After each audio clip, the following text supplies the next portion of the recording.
जय हिंद। इस वीडियो में हम लोग बौद्ध धर्म के बारे में देखेंगे। इससे पहले एक वीडियो में हम लोगों ने बौद्ध धर्म के बारे में देखा था, उनके जन्म के बारे में, उनके मृत्यु के बारे में, माता पिता, ठीक ना, पत्नी राहुल उनका पुत्र, ये सब देख लिए थे, ठीक ना। इस वीडियो में हम लोग देखेंगे बौद्ध धर्म जब पतन की ओर अग्रसर हो रहा था तो 4 संगीतियाँ बुलाई गई थी, ठीक ना। संगीतियों के बारे में समझेंगे और बुद्ध जी द्वारा दिया गया अष्टांगिक मार्ग समझेंगे और बुद्ध जी से रिलेटेड प्रतीक समझेंगे, ठीक ना। तो सबसे पहले अष्टांगिक मार्ग समझेंगे। नीचे आपको सब्सक्राइब और बगल में प्रेस घंटी दिख रही है, उसको प्रेस कर दीजिएगा, बस आपको इतना ही करना है। अब आते हैं सीधे अपने टॉपिक पे। किस पे? अष्टांगिक मार्ग पहले समझेंगे, उसके बाद याद करेंगे हम लोग संगीतियाँ, ठीक ना। बताएंगे नहीं, याद करवाएंगे। कैसे याद होगा आप उसको देखिएगा। तो पहले देखिए अष्टांगिक मार्ग क्या था। अष्टांगिक मार्ग, ठीक ना। अष्टांगिक मार्ग के बारे में समझने के बाद फिर हम लोग समझेंगे संगीतियाँ। वीडियो में बने रहिए, हम आपको कह दिए याद करवाएंगे तो आपको याद होगा तो याद होगा। देखिए पहला था इसमें सम्यक दृष्टि। सम्यक दृष्टि का मतलब ये होता है क्या सही है क्या गलत आपके अंदर होना चाहिए। ये नहीं कि किसी का ज़मीन पे कब्जा करके बोलें कि ये सही है, ऐसा नहीं होना चाहिए। बुद्ध जी द्वारा दिया गया अष्टांगिक मार्ग उनको फॉलो करना पड़ता था जो संघ में शामिल होते थे, ठीक ना। तो सम्यक दृष्टि, सही दृष्टि होनी चाहिए, देखने का नज़रिया सही होनी चाहिए। दूसरा था सम्यक संकल्प। क्या था? सम्यक संकल्प। सम्यक संकल्प का तात्पर्य है कि, ठीक ना, आप जिस काम को करने जा रहे हैं सबसे पहले उसको करिए। सम्यक संकल्प। ऐसा नहीं कि आप पढ़ाई करने गए उसके बाद फ़ोन पे लग गए, बाबू सोना को 2 घंटा 4 घंटा बतियाएं, ऐसा नहीं होना चाहिए। सम्यक संकल्प का मतलब ही है कि आप जिस काम के प्रति गए सबसे पहले उसको करिए। तीसरा था सम्यक वाक। क्या था? सम्यक वाक। सम्यक वाक का मतलब है आपको अभद्र भाषा का प्रयोग नहीं करना है, आपको प्रिय बोलना है, मधुर बोलना है, ठीक ना। चौथा सा सम्यक कर्मांत, ठीक ना। हाई दूठ, इसका मतलब होता है समय, लिख ही दे रहे हैं, सम्यक कर्मांत का मतलब ये होता है कि दान, दया और अहिंसा का अनुसरण करना, ठीक। क्या होता है? दान, दया और अहिंसा का अनुसरण करना, ठीक ना। इसमें है सम्यक कर्मांत। 5वां है सम्यक आजीव। क्या है? सम्यक आजीव का मतलब होता है सदाचार नियमों के अनुकूल जीवन व्यतीत करना। याद रखिएगा, सम्यक आजीव का मतलब होता है सदाचार नियमों के अनुकूल जीवन व्यतीत करना, ठीक ना। 6वां था सम्यक कर्मांत, सम्यक आजीव और सम्यक समाधि। क्या था? सम्यक समाधि का मतलब होता है एकाग्र। याद रखिएगा, एकाग्र। इसका मतलब ये है, एकाग्र का मतलब किसी भी चीज़ को करने के लिए एकाग्रता बहुत ज़रूरी है। स्वामी विवेकानंद ने भी यही कहा था, किसी भी काम को करने के लिए एकाग्रता बहुत ज़रूरी है। अगर आप कोई काम करें एकाग्र नहीं है तो फिर वह ज़्यादातर असफल ही होता है, ठीक ना। सफल होने के लिए एकाग्रता बहुत ज़रूरी है, ठीक ना। आप समझते हैं सम्यक व्यायाम। सम्यक व्यायाम का मतलब होता है विवेकपूर्ण प्रयत्न करना। क्या है? 7वां सम्यक व्यायाम यानी कि विवेकपूर्ण प्रयत्न करना। आप किसी भी काम को कर रहे हैं, ठीक ना, तो आप उस काम में 100% दीजिए, ठीक ना। वो काम जरूर सफल होगा, ठीक ना। विवेकपूर्ण का मतलब ये हो गया कि किसी भी काम को करने के लिए अपने विवेकपूर्ण उस काम को लगातार प्रयत्न करना, वो काम जरूर होगा। 8वां था सम्यक स्मृति। क्या था? सम्यक स्मृति का मतलब होता है परित्याग की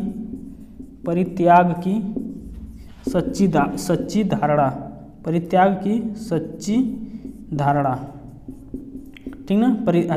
परित्याग की सच्ची धारणा। सही से लिखा, राइटिंग पे मत जाइएगा, ठीक है, बोल रहे हैं सही।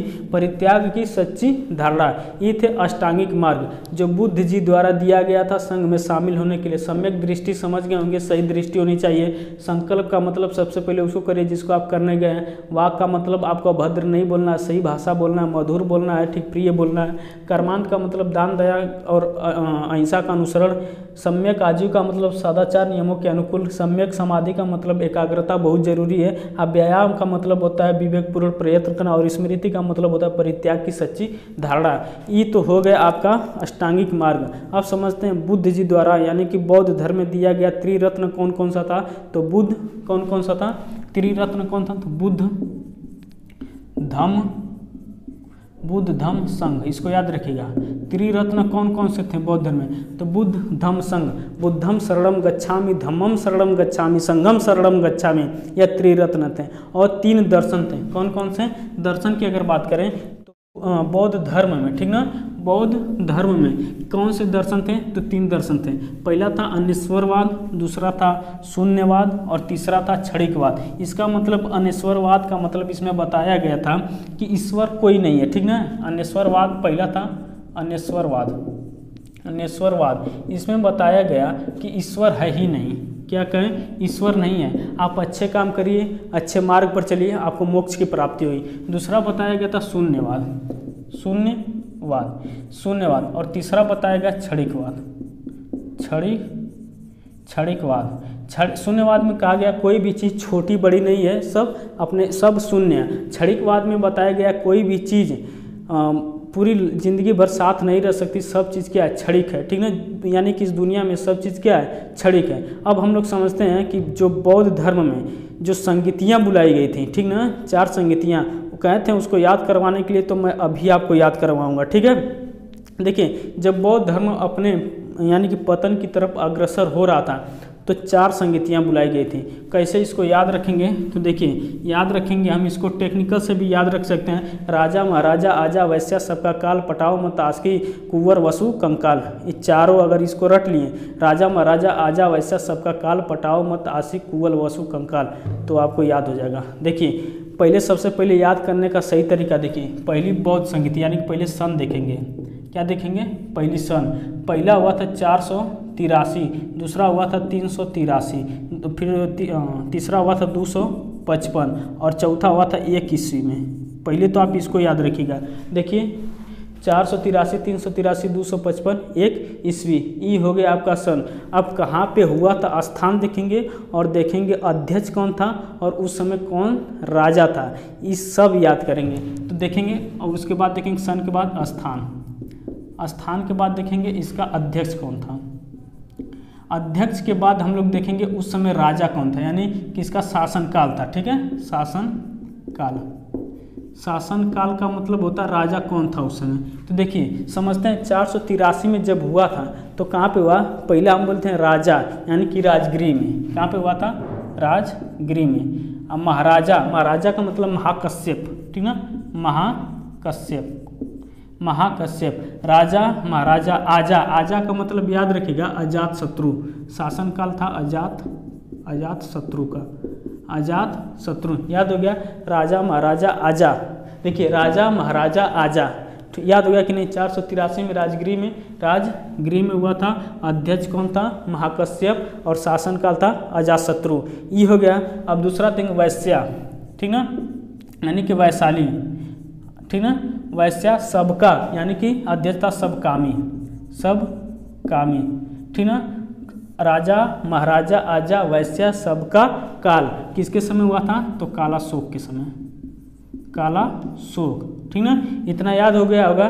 देखिए राजा महाराजा आजा वैश्या सबका काल, और तीसरा हुआ था पटाओ मत आस्की, ठीक ना, कुंवर वसु कंकाल, याद हो गया कि नहीं। देखिए कौन था, यानी कि पटाओ यानी पाटलिपुत्र, स्थान है पाटलिपुत्र, और अध्यक्ष थे मोगलीपत, कौन थे, मोगलीपत अध्यक्ष हैं, और किसके शासनकाल में हुआ था, तो इस समय राजा पटाओ मत आस्की यानी कि अशोक के समय, किसके समय, अशोक। तीसरी बौद्ध संगीति किसके समय हुई थी, तो याद रखिएगा अशोक के समय तीसरी बौद्ध संगीति हुई थी। चौथा जो बौद्ध संगीत हुआ था कुंडलवन में हुआ था, कहाँ पे, कुंडलवन, ठीक ना, कुंडलवन, और इसके जो अध्यक्ष थे वसुमित्र थे, कौन थे, वसुमित्र, ठीक ना, अगर वसुमित्र थे। अगर इसमें अगर उपाध्यक्ष आपसे पूछ ले कि इसके उपाध्यक्ष कौन थे, उपाध्यक्ष, तो याद रखिए अश्वघोष थे, अश्वघोष थे, ठीक ना। किसके समय हुआ, तो कनिष्क के समय, आई होप कि आप लोगों को अच्छी तरह याद भी हो गया होगा। देखिए ये थी बौद्ध संगीतियाँ, याद करिए। देखिए राजा महाराजा आजा, वैश्या सबका काल, पटाओ मत आशिक, आशिक से अशोक याद रखिएगा, कुंवर यानी कि कुंडलवन, वसु कनिष्क। तो ऐसे याद रखिए, राजा महाराजा आजा, वैश्या सबका काल, पटाओ मत आशिक, कुंवर वसु कंकाल, लास्ट में कंकाल, कंकाल से याद रखिएगा कनिष्क। तो पहले आप इसको याद रखिएगा 483 383, ये दोनों याद हो ही गएगा, 483 383 255 21वीं, दो बार बोलेंगे तो याद हो जाएगा। पहला स्थान कहाँ हुआ, राजगिरी में हुआ था। अध्यक्ष कौन थे, महाकश्यप, अजात शत्रु के समय। तो ये था बौद्ध संगीति। आई होप कि आप लोगों को ये आसानी से याद हो गया होगा। अब हम लोग समझते हैं जो बौद्ध धर्म में यानी कि भगवान बुद्ध से जो रिलेटेड जो प्रतीक थे उसके बारे में हम लोग समझेंगे, ठीक है। बौद्ध धर्म में एक है क्या थे, तो संगीतियाँ थी। जैसे जैन धर्म में 2 संगीतियाँ, उसी तरह बौद्ध धर्म में 4 संगीतियाँ। अब देखिए बौद्ध धर्म से कुछ रिलेटेड प्रतीक थे। पहला देखेंगे जब वो गर्भ में थे, यानी कि भगवान बुद्ध जी जब गर्भ में थे तो उनका प्रतीक क्या था। जब वो गर्भ में थे, गर्भ में जब थे तो हाथी था।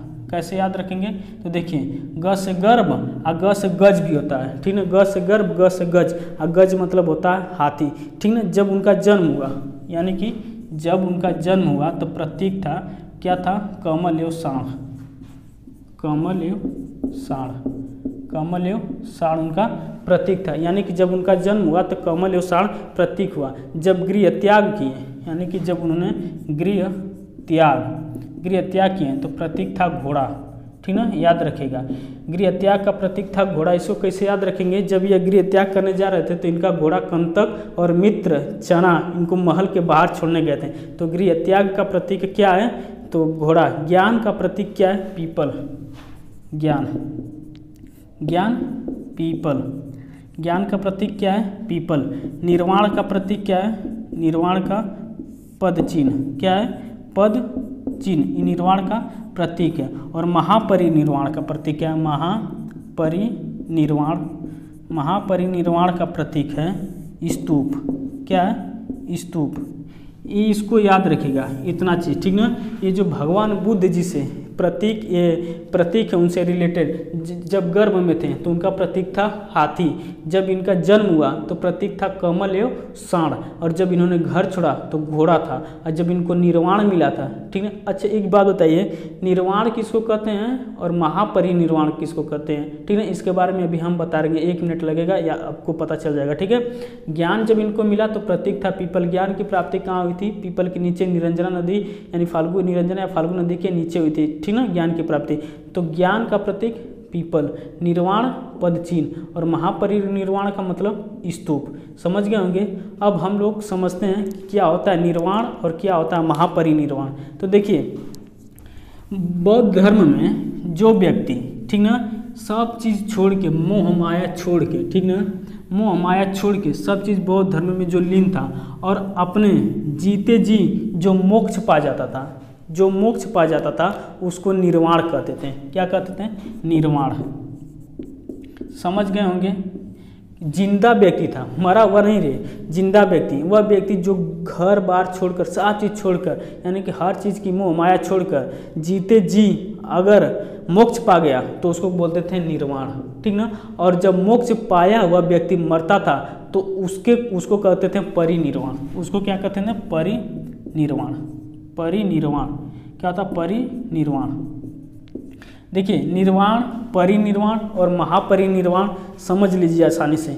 मोक्ष पाया व्यक्ति जीते जी अगर मोक्ष पा गया तो उसको कहते थे निर्वाण, और वह निर्वाण पाया व्यक्ति जब उसकी मृत्यु हो जाती थी तो उसको बोलते थे परिनिर्वाण। और महापरिनिर्वाण क्या था, महापरिनिर्वाण। तो समझते हैं। देखिए बौद्ध धर्म के संस्थापक कौन थे, तो गौतम बुद्ध जी थे।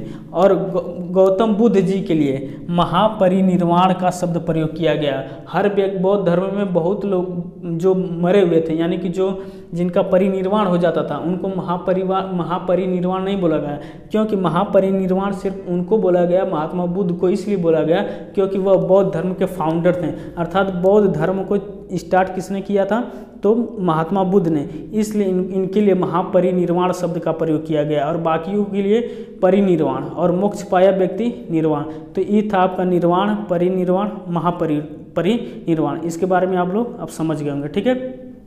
इस तरह हम लोगों ने बौद्ध धर्म का पार्ट 1 पार्ट 2 देख लिया था, और क्वेश्चन आप जो आएंगे आप कर लेंगे, ठीक है। वीडियो कैसा लगा जरूर बताइएगा, ठीक ना। और जो टॉपिक आपको ना समझ में आए अगर आप कमेंट करेंगे तो उस पर हम वीडियो जरूर बनाएंगे, ठीक है। अब मिलेंगे अगले नेक्स्ट वीडियो में, तब तक के लिए जय हिंद।